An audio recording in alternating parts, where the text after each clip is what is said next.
বাংলাদেশ জামাতে ইসলামের ইতিহাস ও বাংলাদেশ জামাতে ইসলাম এত শক্তিশালী কেন ও তাদের রাজনৈতিক চ্যালেঞ্জ সম্পর্কে ভিডিওটির ভালো লাগলেই অবশ্যই লাইক কমেন্ট শেয়ার করবেন, সাবস্ক্রাইব করতে ভুলবেন না। জামাত ইসলাম ধর্মকে তাদের রাজনৈতিক প্ল্যাটফর্মের কেন্দ্রে রেখেছে, যা ধর্মপ্রাণ জনগণের একাংশকে আকৃষ্ট করেছে। মসজিদ, মাদ্রাসা এবং ইসলামী শিক্ষার মাধ্যমে তারা প্রচারণা চালায়, যা ধর্মীয় অনুভূতিকে জাগিয়ে তোলে। 2. সাংগঠনিক কাঠামো। জামাতের একটি শক্তিশালী সাংগঠনিক কাঠামো রয়েছে, যেখানে প্রত্যেক সদস্য সুসংগঠিত এবং দলীয় আদর্শে অনুগত। তারা পিরামিড ভিত্তিক নেতৃত্ব কাঠামো অনুসরণ করে। 3. অর্থনৈতিক শক্তি। জামাতের অধীনে অনেক শিক্ষা প্রতিষ্ঠানের, হাসপাতাল এবং বাণিজ্যিক প্রতিষ্ঠানের রয়েছে।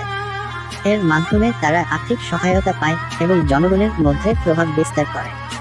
4. রাজনৈতিক কৌশল। জামাত সবসময়ই জোট রাজনীতিতে পারদর্শী।